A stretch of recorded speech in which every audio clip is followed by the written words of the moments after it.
Hello दोस्तों, कैसे हैं आप।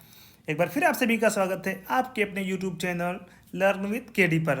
दोस्तों, आज के इस वीडियो में हम जानेंगे एनसीईआरटी ज्योग्राफी बुक के बहुत ही महत्वपूर्ण चैप्टर भूकंप और ज्वालामुखी के बारे में।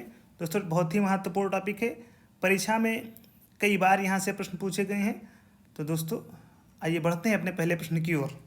हमारा पहला प्रश्न है, पृथ्वी तल के नीचे के पिघले हुए चट्टान को क्या कहा जाता है।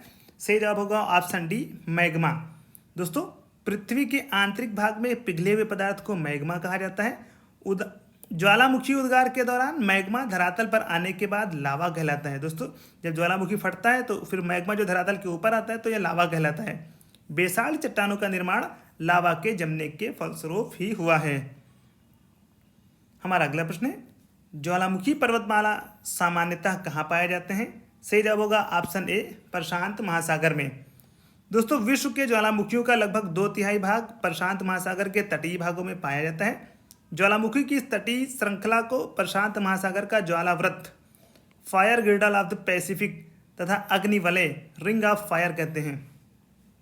यह पेटी अंटार्कटिका के एरेबस पर्वत से प्रारंभ होकर दक्षिणी अमेरिका के पश्चिमी तट के सहारे मुख्यतः एंडीज पर्वतमाला का अनुसरण करती हुई उत्तरी अमेरिका के रॉकीज पर्वत के ज्वालामुखियों को सम्मिलित करके पश्चिमी तटीय भागों के सहारे अलास्का तक विस्तृत है। दोस्तों, वीडियो को लाइक करें, शेयर करें और कमेंट बॉक्स में ज़रूर बताएं कि वीडियो आपको कैसी लगी। हमारा अगला प्रश्न है, लैकोलिथ और बैथोलिथ के निर्माण का संबंध किससे है। सही जवाब होगा ऑप्शन सी, ज्वालामुखी से। दोस्तों, जब ज्वालामुखी लावा भूपटल के आंतरिक भाग में ठंडा होकर जम जाता है तो कई भू आकृतियों का निर्माण होता है, जैसे बैथोलिथ, लैकोलिथ, लैपोलिथ, फैकोलिथ, सिल्वा डाइक। दोस्तों, हमारा अगला प्रश्न है, भूकंप को ये भी कहा जाता है। सही जवाब होगा ऑप्शन बी, कंपन। दोस्तों, भूकंप का शाब्दिक अर्थ पृथ्वी का कांपना या हिलना है। यह एक आकस्मिक अंतर्जात प्रक्रिया का प्रतिफल है जिसके द्वारा भूतल में हलचल पैदा होने के परिणाम स्वरूप कंपन होने लगता है। हमारा अगला प्रश्न है, भूकंप का मुख्य कारण क्या है। सही जवाब होगा ऑप्शन बी, विवर्तनिक।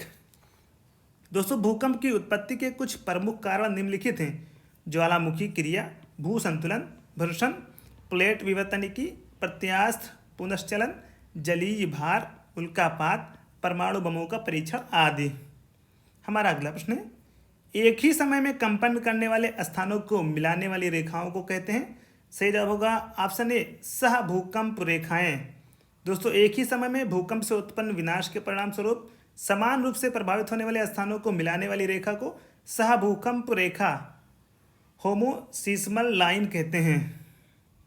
हमारा अगला प्रश्न है, अधिकांश विध्वंसकारी भूकंपों का कारण सामान्यता होता है। अधिकांश विध्वंसकारी भूकंपों को कारण सामान्यता होता है। सही जवाब होगा ऑप्शन डी, प्लेट विवर्तनिकी। दोस्तों, अधिकांश भूकंपों का कारण प्लेट विवर्तनिकी, प्लेट टेक्टोनिक्स की प्रक्रिया है। प्लेट विवर्तनिकी सिद्धांत के अनुसार पृथ्वी की सतह 15 गतिशील प्लेटों, 6 बड़ी तथा 9 छोटी से निर्मित है। प्लेट विवर्तनिकी सिद्धांत के अनुसार पृथ्वी की सतह 15 गतिशील प्लेटों, दोस्तों 15 गतिशील प्लेटों से निर्मित है पृथ्वी की सतह। जब इन गतिशील प्लेटों के बीच परस्पर घर्षण होता है तो भूकंपीय घटनाएं उत्पन्न होती हैं। इसके अतिरिक्त ज्वालामुखी विस्फोटों, वलन, फोल्डिंग एवं भ्रंशन, फाल्टिंग तथा प्रकृति में मानवीय हस्तक्षेप के कारण भी भूकंपीय घटनाएं होती हैं। बढ़ते हैं अगले प्रश्न की ओर। सुनामी तरंगें किससे उत्पन्न होती हैं। सही जवाब होगा ऑप्शन ए, समुद्र के नीचे भूकंप। दोस्तों, सुनामी केवल एक सागरीय तरंग ही नहीं होती बल्कि यह सागरीय तरंगों की एक सतत श्रृंखला होती है जो महासागरीय नितल अथवा उसके नीचे भूगर्भिक संचलनों, भूकंप, भूस्खलन अथवा ज्वालामुखी उद्गार जैसी घटनाओं के कारण पैदा होती है। सुनामी में जल की गति संपूर्ण गहराई तक होती है। जैसे ही जल तरंगें आगे बढ़ते हुए स्थल की ओर पहुंचती हैं तो इनकी ऊंचाई में असामान्य वृद्धि हो जाती है और ये सुनामी जैसी आपदा का रूप ले लेती हैं। हमारा अगला प्रश्न है, निम्नलिखित में से कौन सा ज्वालामुखी मैक्सिको में स्थित है। सही जवाब होगा ऑप्शन ए, कोलिमा। दोस्तों, कोलिमा ज्वालामुखी मैक्सिको में स्थित एक सक्रिय ज्वालामुखी है। इसको वॉल्केनो ऑफ फायर के नाम से भी जाना जाता है। कोलिमा ज्वालामुखी को वॉल्केनो ऑफ फायर के नाम से जाना जाता है। हमारा अगला प्रश्न है, ज्वालामुखी के कीप के आकार के मुख को क्या कहते हैं? दोस्तों ज्वालामुखी का जो कीप सा आकार होता है, उसके मुख का आकार जो कीप से होता है, उसे क्या कहते हैं? क्रेटर कहते हैं। Option see the right answer.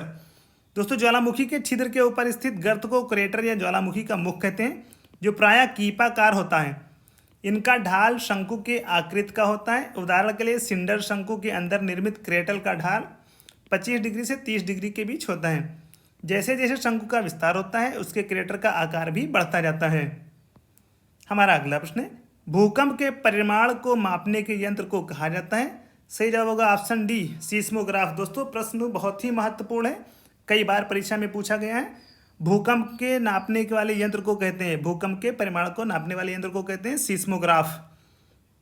दोस्तों वो यंत्र जिसकी सहायता से भूकंपीय तरंगों की तीव्रता का मापन किया जाता है, उसे भूकंप लेखी या सीस्मोग्राफ कहते हैं। इसके 3 स्केल हैं, राशि फेरल स्केल मापक 1 से 11, मर्केली स्केल 1 से 12 मापक एवं रिक्टर स्केल 0 से 9 मापक। दोस्तों वीडियो को लाइक करें, शेयर करें और कमेंट बॉक्स में ज़रूर बताएं कि वीडियो आपको कैसी लगी। हमारा अगला प्रश्न है, सर्वाधिक सक्रिय ज्वालामुखी कहाँ पाए जाते हैं? सही जवाब होगा ऑप्शन ए, हवाई में। दोस्तों विश्व में सबसे अधिक सक्रिय ज्वालामुखी प्रशांत महासागर के हवाई द्वीप में पाए जाते हैं। हाल ही में किलायू ज्वालामुखी किलायू वल्कनो में विस्फोट हुआ, जो हवाई द्वीप में ही स्थित है। हमारा अगला प्रश्न है, भूकंप केंद्र के नीचे का बिंदु क्या है? सही जवाब होगा ऑप्शन डी, फोकस। दोस्तों पृथ्वी के आंतरिक भाग में वह स्थान भूपर्पटी के नीचे का जहां से कंपन आरंभ होता है, अर्थात भूकंप की उत्पत्ति होती है, उसे भूकंप का उद्गम केंद्र या भूकंप मूल फोकस कहते हैं। जिस स्थान पर भूकंपीय तरंगों का अनुभव सबसे पहले किया जाता है, उसे अधिकेंद्र इपीसेंटर कहते हैं। हमारा अगला प्रश्न है, निम्नलिखित में से रिक्टर स्केल का उपयोग किसके लिए किया जाता है? तो दोस्तों रिक्टर स्केल से हम मापते हैं भूकंप का परिमाण। Option C is the right answer. दोस्तों भूकंप के परिमाण तीव्रता को रिक्टर पैमाने पर मापा जाता है। इस पैमाने का आविष्कार प्रसिद्ध भूकंपवेत्ता चार्ल्स एफ रिक्टर ने किया था। इसका मात्रक 0 से 9 तक होता है तथा प्रत्येक आगे की संख्या अपनी पूर्ववर्ती संख्या से 10 गुना अधिक परिमाण को दर्शाती है। हमारा अगला प्रश्न है, विश्व का सबसे ऊंचा ज्वालामुखी है? तो सही जवाब होगा ऑप्शन बी, कोटोपैक्सी पर्वत। दोस्तों कोटोपैक्सी पर्वत सक्रिय ज्वालामुखी से निर्मित है। यह पर्वत इक्वाडोर की राजधानी क्विटो में स्थित है। यह विश्व का सबसे ऊंचा ज्वालामुखी है। तो दोस्तों ये थे भूकंप और ज्वालामुखी से संबंधित एनसीईआरटी ज्योग्राफी की बुक का बहुत ही महत्वपूर्ण चैप्टर था भूकंप और ज्वालामुखी। तो दोस्तों वीडियो को लाइक करें, शेयर करें और कमेंट बॉक्स में ज़रूर बताएं कि वीडियो आपको कैसी लगी है। दोस्तों ये भी बताएं कि आप किस टॉपिक पर वीडियो बनाना चाहते हैं, ताकि हमारी टीम उस टॉपिक पर वीडियो बनाकर ला सके। दोस्तों डिस्क्रिप्शन में चैनल की प्लेलिस्ट दी गई, वहाँ पर जाएं और सारी वीडियोज़ को देखें। दोस्तों वो सारी वीडियोज़ आपकी आगामी परीक्षाओं में बहुत ही महत्वपूर्ण साबित होंगी। आज के इस वीडियो में बस इतना ही। जल्दी आपसे मुलाकात होगी नई वीडियो के साथ। धन्यवाद।